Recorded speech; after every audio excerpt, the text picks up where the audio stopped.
Hey guys, Kirk here, and this is my favorite $400 phone of 2016. So let's get into the review of the Huawei Honor 8. The first and foremost impressive thing about the Honor 8 is its super premium build quality. When you hold the Honor 8, there is no way you would think this phone is only 400 bucks. The Gorilla Glass 3 front and back panels feel super nice, and the aluminum side rails make me feel like this is a Galaxy S7 if I was blindfolded.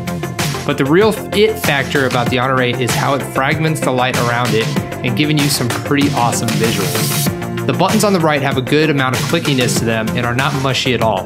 The left side houses the nano SIM card and the micro SD slot, which can be expanded up to 256 gigs. The top of the phone has the IR blaster, which will let you control other devices in your house like your TV or your Xbox One S, or you could just be that guy in the restaurant screwing with all the TVs there.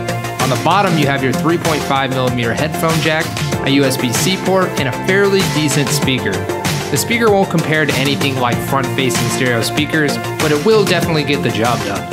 The 5.2-inch 1080p panel, which is LCD and not AMOLED, is actually really nice, even though I prefer AMOLED over LCD. The colors are very accurate, and I really like how Huawei lets you customize the color temperature to be exactly the way you want it.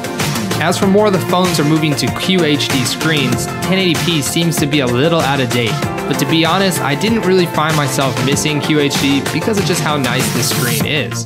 Running the Honor 8 is a Silicon Kirin 950 chipset, which is comparable to a Snapdragon 820.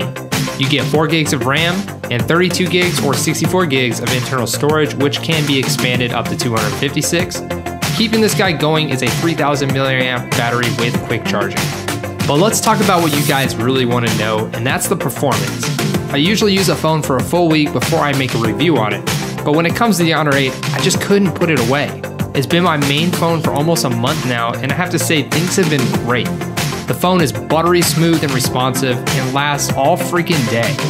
The only complaint that I had was the EMUI skin. It felt way too much like iOS, and I mean if I wanted iOS, I would just buy an iPhone.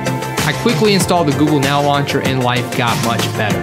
The notification shade is still different than stock Android, but I actually like this part of EMUI. Part of the buttery smooth experience was the fingerprint reader.